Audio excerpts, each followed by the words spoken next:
At dahil sa pag-asa naming ito, malakas ang aming loob na ipahayag ang salita ng Diyos. Hindi kami tulad ni Moises na nagtakip ng mukha para hindi makita ng mga Israelita ang liwanag sa kanyang mukha na unti-unting nawawala.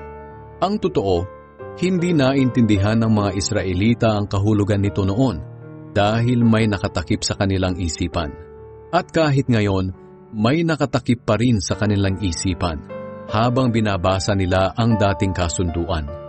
At maaalis lamang ito kapag ang isang tao'y na kay Kristo. Totoong hanggang ngayon ay may nakatakip sa kanilang isipan habang binabasa nila ang mga isinulat ni Moises. Ngunit kung lalapit ang tao sa Panginoon, maaalis ang takip sa kanyang isipan. Ngayon, ang binabanggit ditong Panginoon ay ang banal na Espiritu. At kung ang Espiritu ng Panginoon ay nasa isang tao, malaya na siya. At dahil naalis na ang takip sa ating isipan, nakikita na natin ang kapangyarihan ng Panginoon. At ang kapangyarihang ito ay mula sa Panginoon na siyang banal na Espiritu.